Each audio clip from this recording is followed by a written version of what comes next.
Have you ever had to craft dispensers before? If so, then you must know just how painful they are.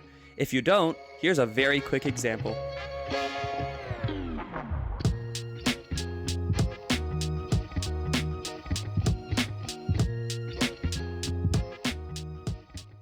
That may not have seemed very bad, but when you have to craft 64 or more dispensers for one project, it becomes very, very, very monotonous. I'm sure you would get that, considering that had to be in 2x speed, and it still took forever. So, over the next few videos, we're going to be making a bunch of farms to automate redstone production, and in today's, we're just going to start with some of the main base resources. But here's the list of things we need to do. There's a lot of them, so we're going to get straight into it. But right now, we've got none of them done, so let's zoop those check marks all off, and we will check them off as we go. As per usual, when starting any new project, step 1 is that we need to find a good spot to build this thing.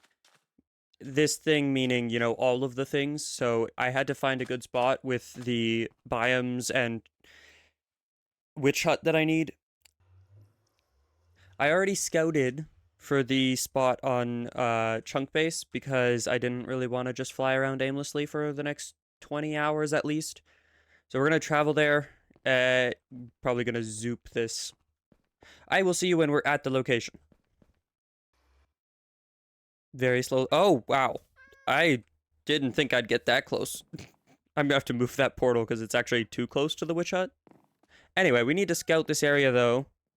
And check if there's a good spot to build the rest of the factory. Because I don't want to just, you know, build lame things. So we're going to build an actual proper factory around this area somewhere. I think... Either here or here, almost. And it's not very flat, but over here is flat. This is probably where I'm going to build it. All I need to know is that there is options, and there is definitely options here. So we have the witch hut over there ready to be built, and then we'll have to figure out factory stuff over here. But, you know, we already... The one farm that has to be in one spot is the witch farm, so we're going to start with that. I assume I already have all the resources at my base, so I'm going to go grab those, and then we're just going to get straight into a time lapse of building this thing.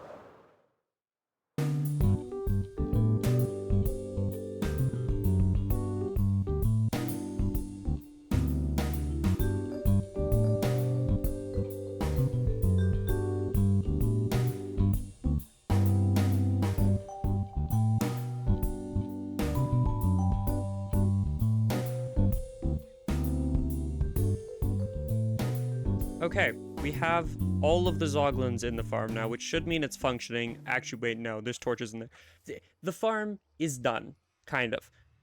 Ish. Anyway, I didn't die while building it. There were a few issues with the zoglins dying because one went back through the portal and then I forgot to name them before sending them through and Overlord joined. So, had a few issues there. But other than that, we got them in without too much issue. And now that I've taken out these torches and put that back, I'll just fix that when I come back out the top. I'll launch myself up here and then drop down and fix that, and then we can finally test the farm. There are a few things that are missing. I don't have a... Oh, he died. I don't have a sorting system yet for this up here. I don't have a... I have 2 chests and some hoppers. And my sword isn't maxed. But other than that, the farm is done. I'm not going to build the storage system quite yet, though, because I want to build the iron farm and the wood farm first. So those might be next. Actually, nope. Slime farm. Slime farm's going to be next. Right after we test this. If I just sit up here. I'm going to quickly do an okay lol. I'm not sure how my spawning is going to go, actually, while he's online. This is kind of a farm that requires that people not be online for them to be fast. But it is working. Anyway, yeah, that is, in fact, how it works. It avoids the water flushing, so I'm happy with it. Anyway, we're just gonna wait for a few to stack up, and I will be back when that's done. This thing's actually, considering there's someone online, it's actually kicking out, which is pretty good. Anyway, yes, I will be back. Okay, I've sat here for like maybe 2 minutes. They've been entity cramming for a second now. I was just talking to Overlord. So I'm gonna kill them quickly. We're gonna see how much that gets, and then we're gonna move on to the slime farm, which I'm quite excited for, just because it's like I'm excited for it. I'm also quite confused by it though. They really messed up with slime farms, and I'm gonna explain that while I'm building it. But I think you will find it interesting, and my opinion on it is quite strong. Wow. They really did buff redstone drops from these guys. That's insane. How much... Okay, I'm gonna sit here and let that stuff filter through, and then I'm gonna give you the final count on the redstone compared to everything else thing. I don't know, this new update that they released that's not really new anymore got some crazy rebalancing. This is actually insane. So redstone drops used to be pretty equal with gunpowder drops. I don't even have looting 3 on my sword right now.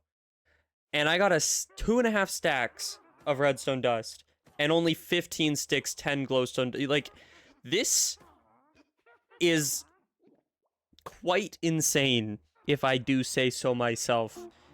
But it's not quite as insane as the slime. So let's go build that and see what's going on with that.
Any technical players watching the video at this point probably are questioning my sanity when I say that my slime farm is going to be crazy. And that's because this is not a crazy slime farm. This is just a basic mob farm in a swamp that produces slime. I promise, I was going to make a really crazy slime farm based on some new mechanics that were added involving the oozing potion and whatnot. But I realized that all the designs that are already like out and available, they're all either really inefficient in potion use, or they're just like, I don't know how to explain it. They're either super inefficiently using of potions, or they're very manual, is basically where I'm at with those slime farms. So I do plan on in the future maybe making one of those, but for now, we're going to stick with this. It'll produce more than enough for what we need. And we need bones anyway to power our tree farm. And string to making bows for dispensers. So really, this was the best choice anyway. That being said, it's time for an actually crazy farm. And crazy not in how fast it is, because it's not the fastest design available, but crazy in the amount of engineering to make it efficient in the way that it doesn't cause a lot of lag and it gets through the iron golems as fast as possible. So here's a good time-lapse montage-y thing of that, and then that may or may not be the end of this video.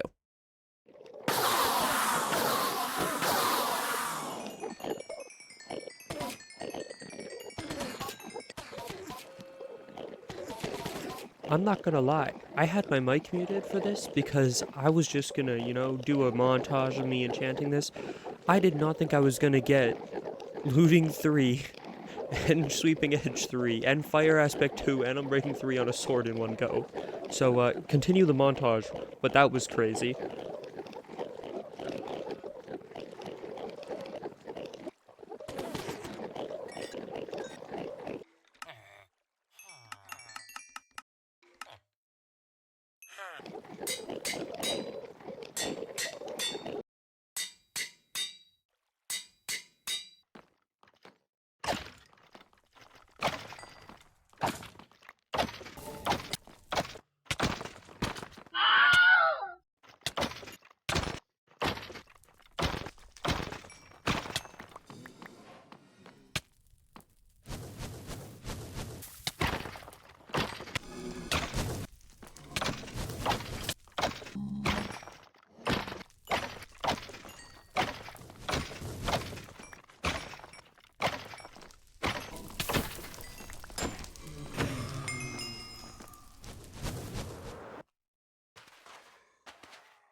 And that is one more farm done.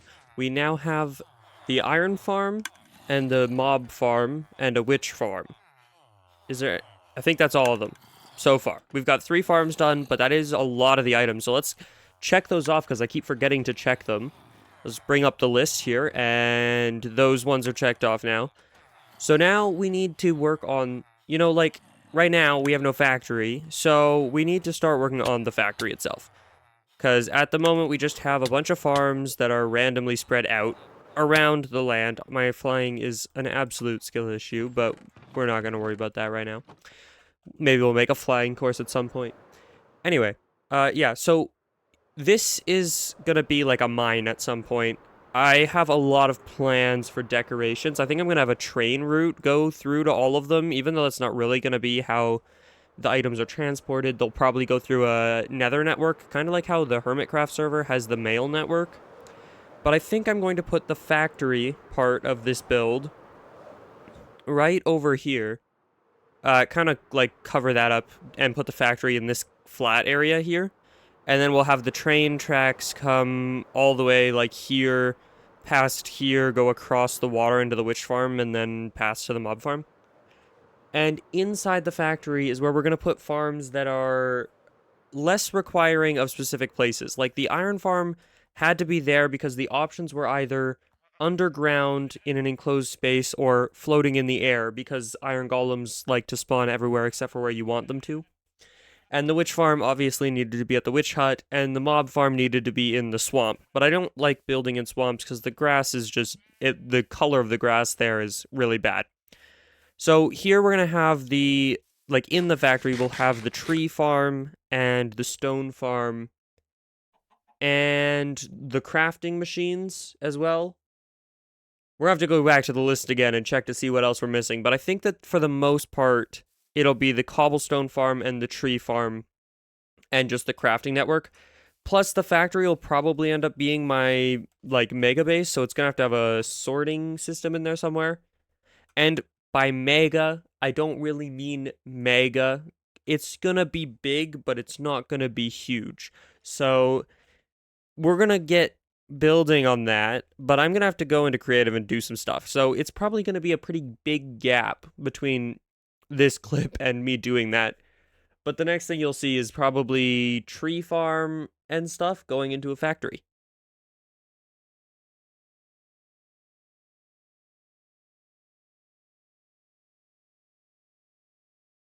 With that all being said, that is going to be it for today's episode. I would like that if you made it this far in the video, you give me any tips, any issues you saw with the video, anything that you think should be changed for the next one.